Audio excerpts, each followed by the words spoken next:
Hi, Hi, Archie. how are you? I'm good. How are you today? Good. Great. I don't see a star. Did I forget to leave one yesterday? Or maybe I didn't save it. Okay. You didn't say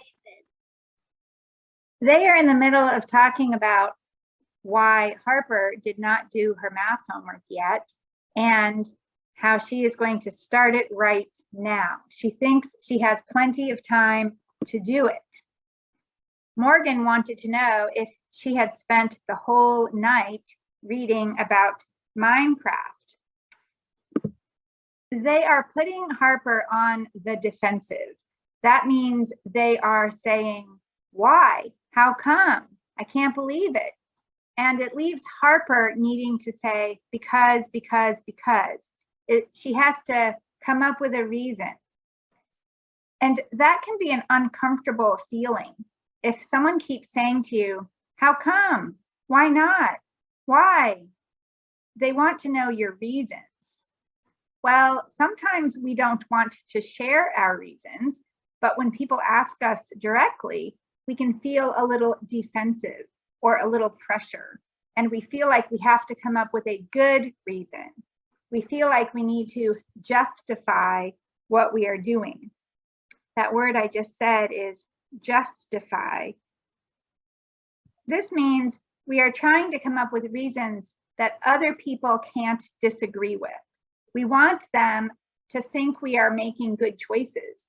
We want them to say, oh yeah, that's a good reason. We get it. But she had not made a good decision to spend the night learning about Minecraft instead of getting her math homework done. She had not figured out what her priorities were and then do them in that order. So she is on the defensive. She's trying to say, well, I did this because, right, I had good reasons. And so the reason she gives them is this one right here. I just want to be prepared next time, that's all. And you can see that's in capital letters. That means that she is raising her voice, saying it kind of loudly. She's emphasizing this. So she's feeling a little defensive. I used this word defensive. Defensive is when you need to defend yourself using words. So you might sound defensive if someone is saying to you, how come? Why not? Why? Tell me. What's your reason? Why did you do this? You better have a good reason. And then you might feel defensive and say, I did have a good reason. This is why I did it. And Harper's reason is, I just want to be prepared next time. That's all. That's a good reason. Give me a break. Leave me alone. I'll get my math homework done. So they're putting her on the spot. Ash opened her mouth to speak, but she was interrupted by the sound of a tremendous crash. This is where we ended yesterday. What is crashing? The kids all looked over to see their homeroom teacher, Ms. Minerva. The teacher was trying to shove a closet door closed. She leaned against it with her full weight, but the closet was too full. Oh, it's hopeless, Ms. Minerva said. She let the door swing open and dozens, now 1 dozen is 12.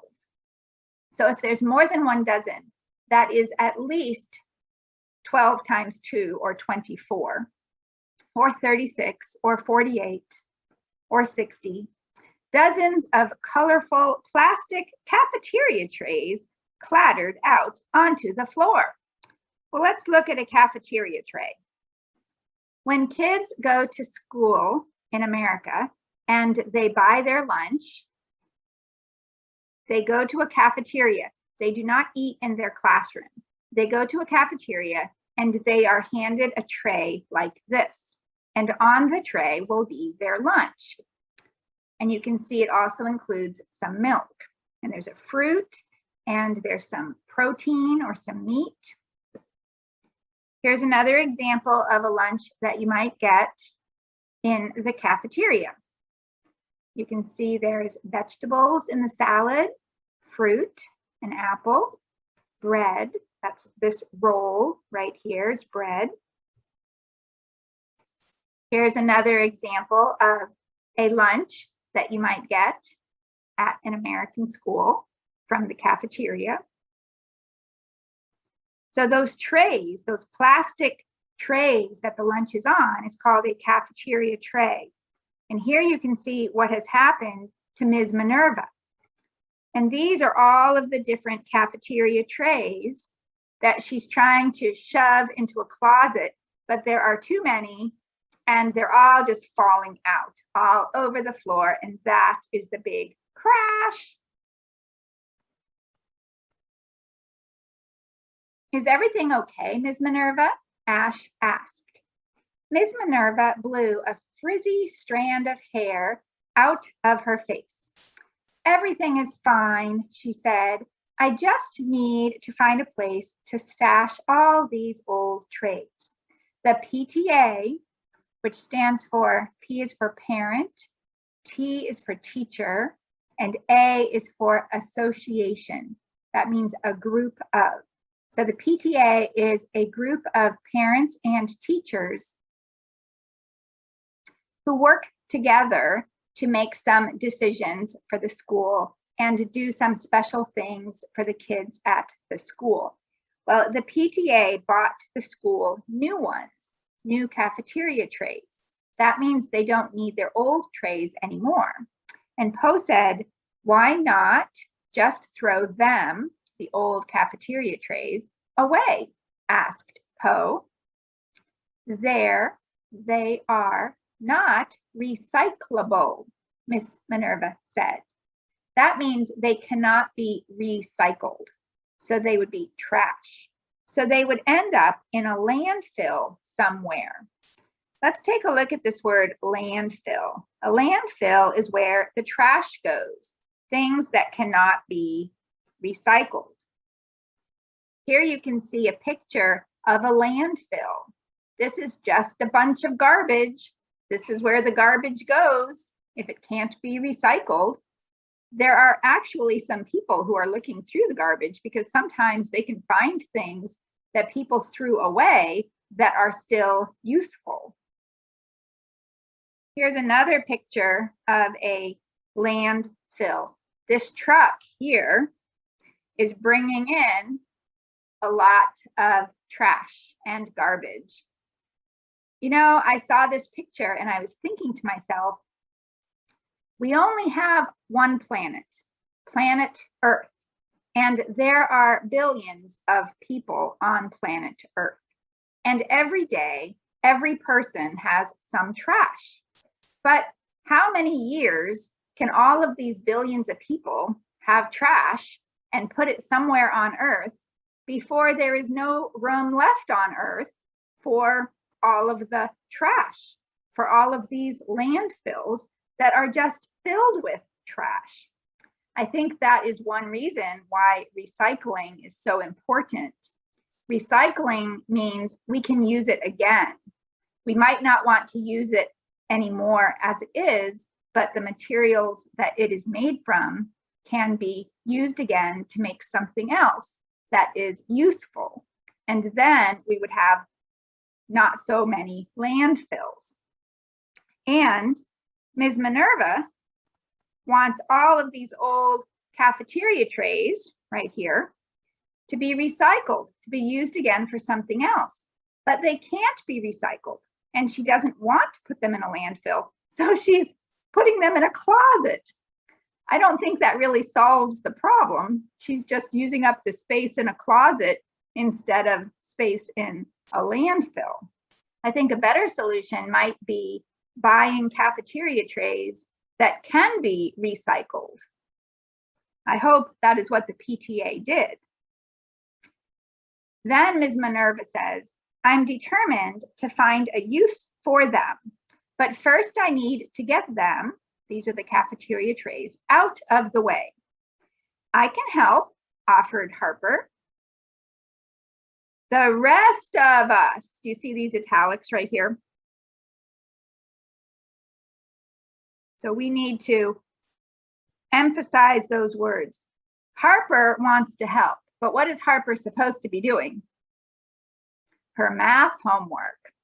So Ash says, the rest of us can help, Ash said. You should finish your assignment, your math homework. Harper almost argued. That means she wanted to argue with Ash and say, don't tell me what I need to do. I want to help Ms. Minerva with this problem. But Harper knew that Ash was right. She nodded. Thanks, Ash. So even though it was probably hard for Harper to hear her friend say something like, you should not help, you should do your math homework, she probably did not like hearing Ash say that. But instead of getting angry at Ash or arguing with her, she took a breath and she said, you're right. I think that was really smart of Harper. It shows some wisdom on her part. This is an interesting page to me because it has nothing to do with the story. So one question I have as a reader is this question. Why did the author even include this page in the book? It doesn't have anything to do with the Minecraft world. It doesn't have to do with the science lab or the experiments with coral. So I think it is just talking about the cafeteria trays and Ms. Minerva, but it doesn't really have to do with the story. So I do wonder, why did the author talk about this? I don't know if that question will be answered or not, but that is a question that I have.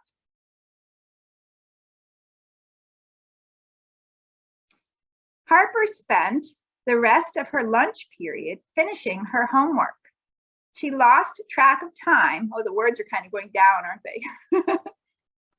If you lose track of time, that means you're so busy doing what you're doing that you don't even realize how much time has gone by.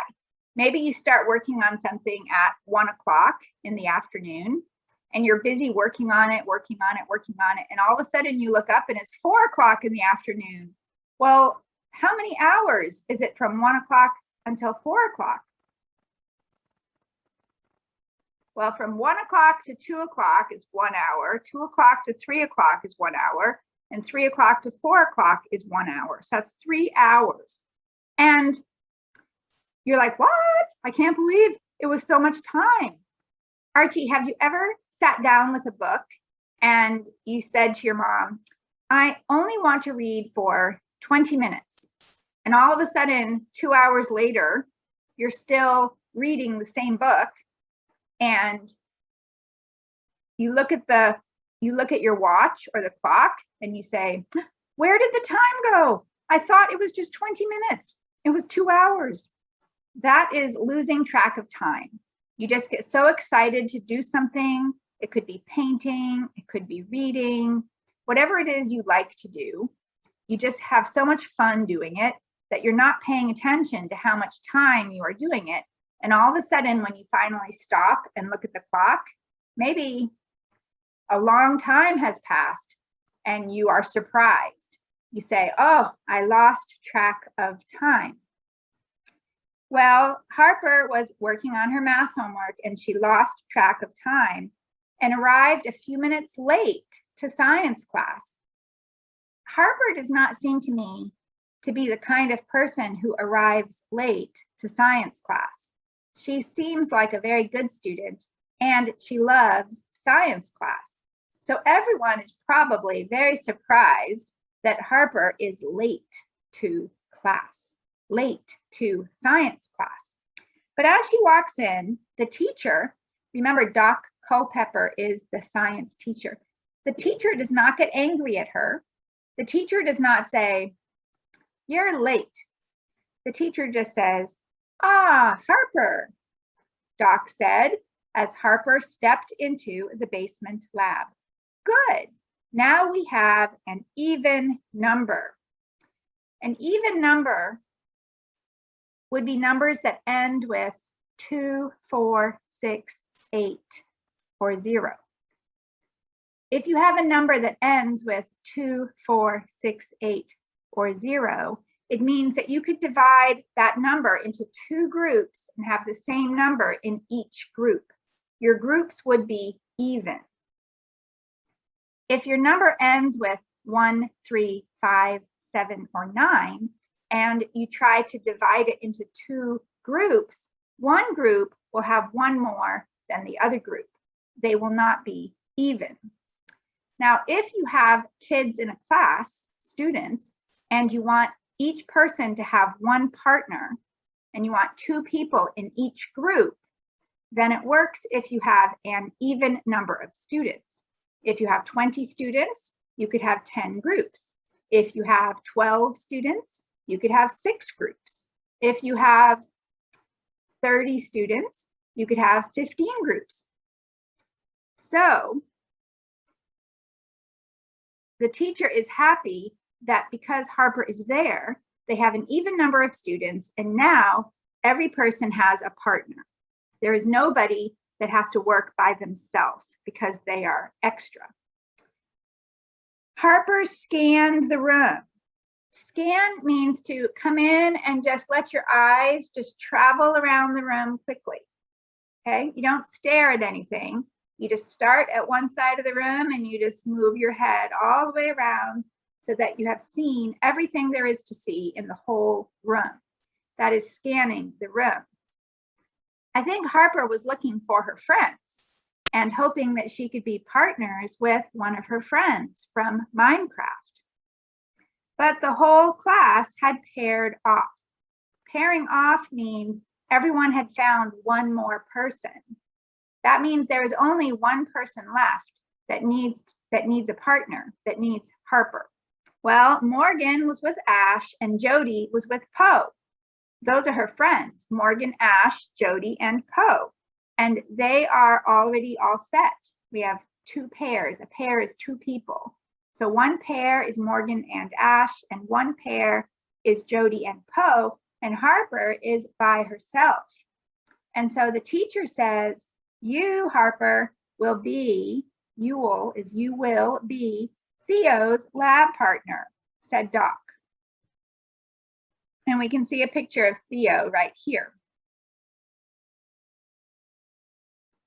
Harper nodded mutely. Mutely means she is not speaking. She did not say anything. She just nodded her head and did not say anything. She was disappointed. Disappointed means things are not working out the way she wanted. This was not what she wanted. She loves science class. She loves being in the science lab, but she loves it more if she can be doing an experiment with one of her best friends. And if she has to be lab partners with someone who is not her friend, who she doesn't know very well, then she will not enjoy the experiment as much. So she is feeling disappointed. Things did not work out the way she wanted. So she was disappointed not to be with one of her friends, but it was her own fault for being late. And why was she late? Because she had to finish her math homework, because she hadn't done her math homework. She had not been doing things in order of priority, which means homework first.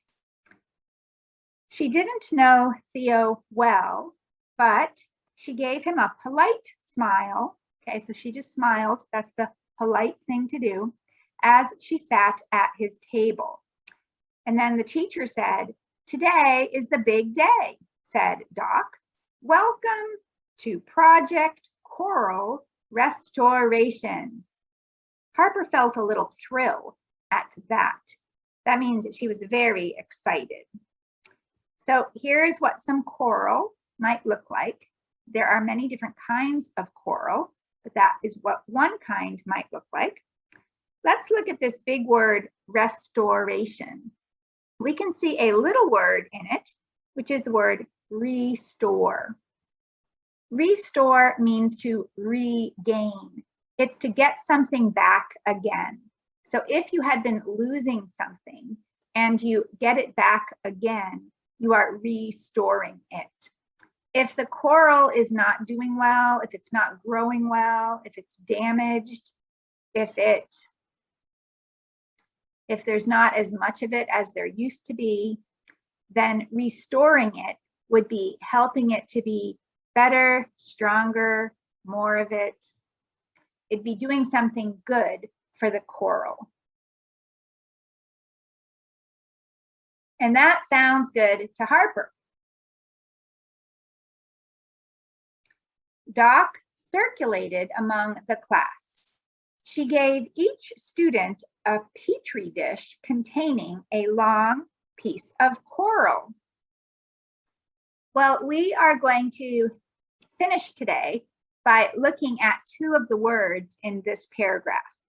One is this word circulated, and the other one is a Petri dish. If we look at the word circulated, there's this word circulate in it. If a person, like the teacher, is circulating among the class, she's just walking around, going from table to table, checking in with each pair of students. So she's just walking around among the desks and tables and seeing how everyone is doing. So circulating for a person is walking around from person to person, group to group, table to table. But I wanted to talk about this word circulation for a minute. So you might have heard of the circulatory system, or our circulation in the body. The circulatory system in the body is this system right here. So if you look at this person's body, do you know what this big red thing is in the middle? The heart. The heart. But didn't we just make a deal that you were not going to be putting color on top? Thank you. This is the heart.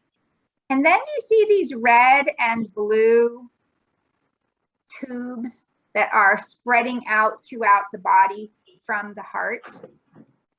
This is where the blood in our body travels.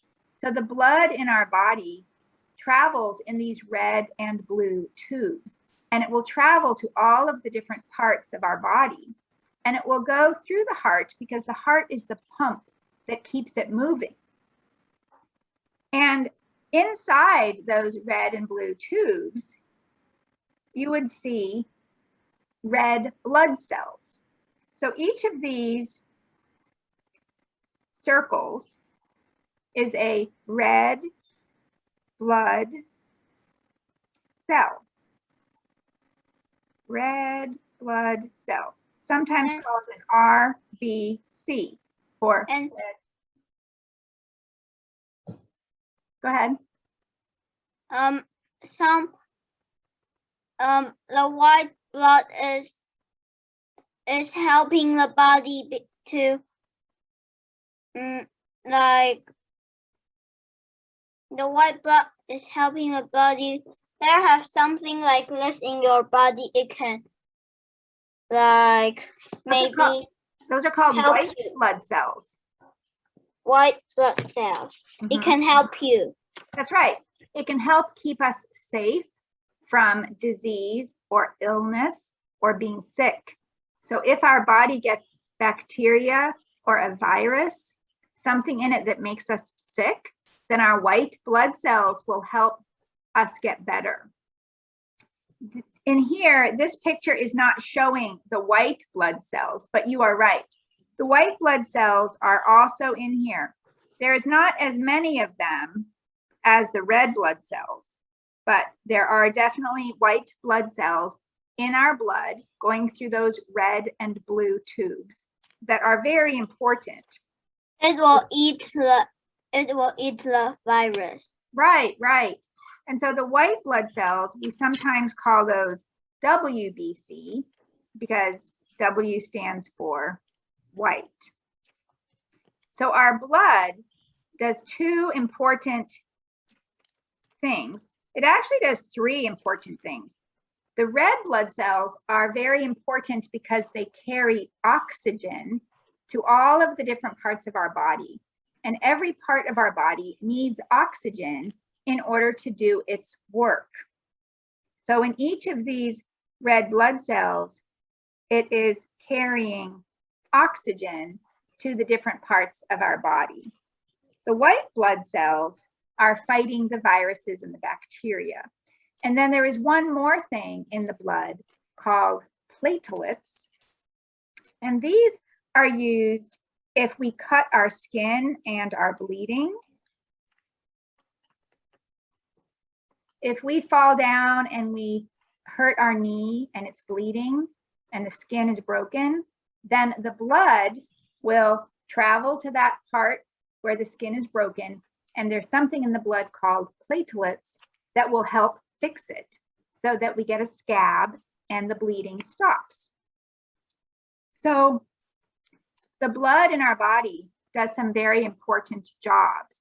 When we are talking about the system in our body that has blood being pumped around by the heart, we are talking about the circulatory system. Here you can see the heart inside the body, and the heart has many different parts to it. And this is all part of the pump, the part that will help the blood move around the whole entire body. So the heart and the red and blue tubes, these are together, these are called the circulatory system. We can also look at other systems in the body. If we're talking about how the body eats food and what the stomach does with the food and how the different parts of our body use the nutrients from the food, that would be called the digestive system. Another system that we have talked about in this book is called the nervous system. The nervous system is talking about the brain, the spinal cord. The spinal cord goes right down the back. It's that line that goes straight down our back. You can see it right here from this person's brain. So the brain is right here, and then this part right here going down the back is called the spinal cord. But the nervous system is talking about our nerves. It's talking about how our brain is in charge of everything that our body says and does. But the brain needs to send a message to every part of our body to tell it what to do. And the way that the brain sends messages is not in the blood, but in the nerves. And so the lines that you are seeing in this picture are showing the nerves in, it's showing the nerves in the body. So we have the brain, we have the spinal cord, and then all of those other yellow lines that you see in this illustration are the nerves. And so the nerves will go all the way to our fingers and toes and every part of our body so that the brain can send messages. Here's an example of the cells that are in the nerves. These are nerve cells. A nerve cell actually has a very special name. In the blood, the cell is called the red blood cell or the white blood cell, but in the nerves, a nerve cell is called a neuron. And these cells look different. This is how the brain sends messages to every part of our body.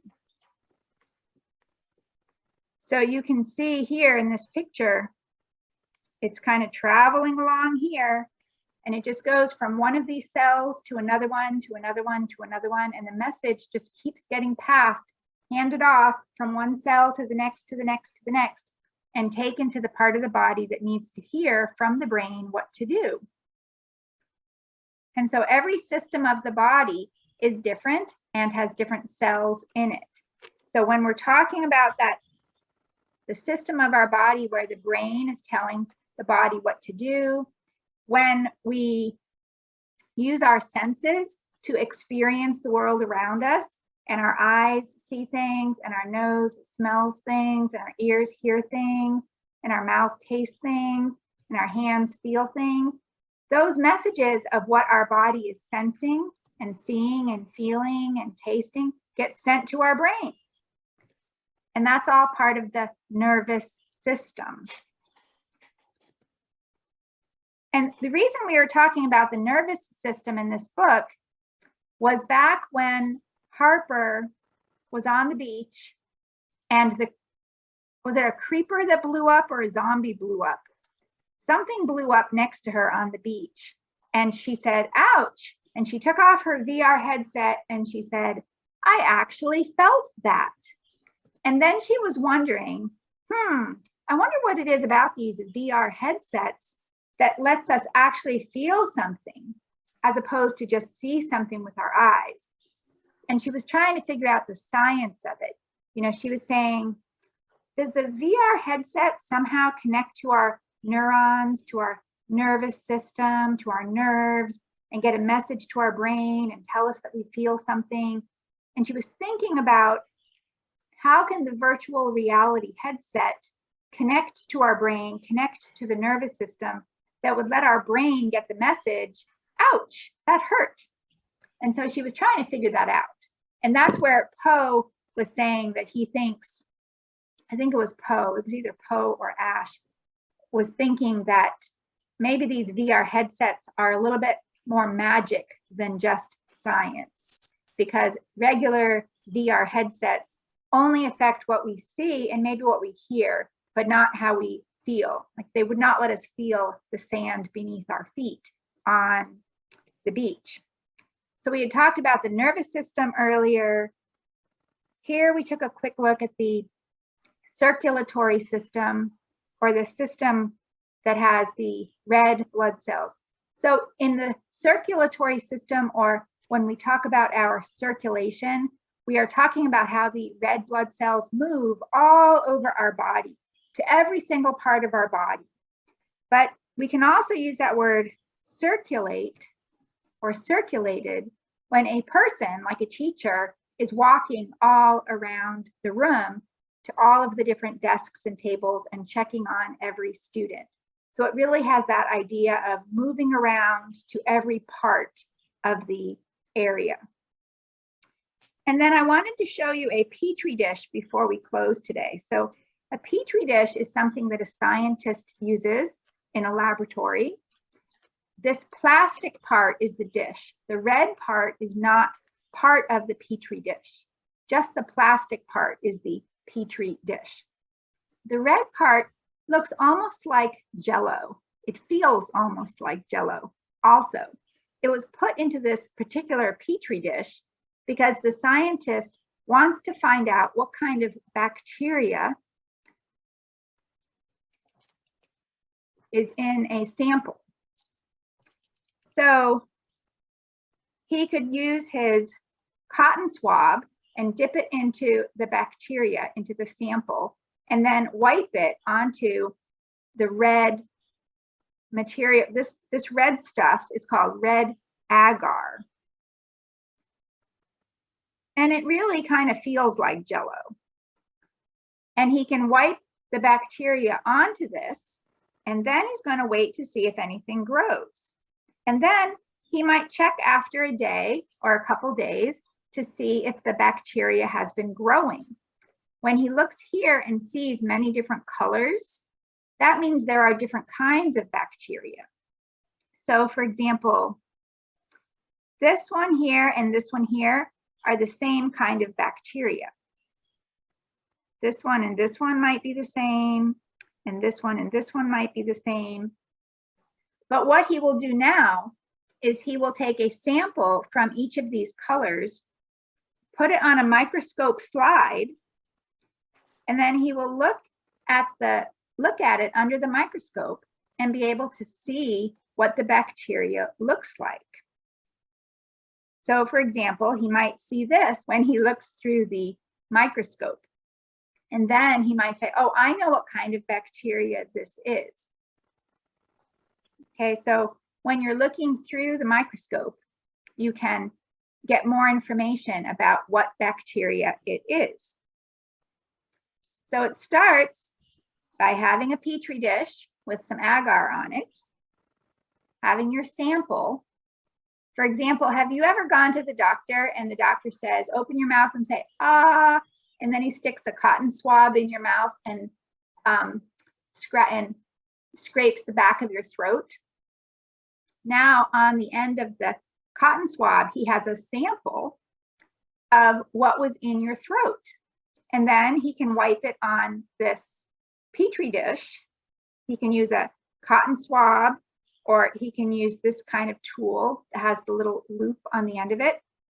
And then he's going to wait to see if anything grows. And when something grows, he will take a sample out from each of those different colors, and he'll put it on a slide to look under the microscope. And then he will look to see if there is any bacteria growing and what kind it is. Sometimes it is really important for the doctor to find out what kind of bacteria it is, because different kinds of bacteria need different kinds of medicine. The same medicine will not work on all kinds of bacteria or all kinds of viruses. And so the doctor might send the sample from your throat to the laboratory, and then someone will go through these different steps to find out exactly what kind of bacteria is in your throat, and then they will know what kind of medicine to give you. So this all starts with a Petri dish. But a Petri dish can be used for other things besides putting agar in it. Agar is this red stuff that looks like Jello, and it can also be different colors. But these students are just getting an empty Petri dish with a little piece of coral in it. And that is where we are going to stop for today. All right, Archie. It was great to see you. So long. Cheddar chip. Goodbye. Bye.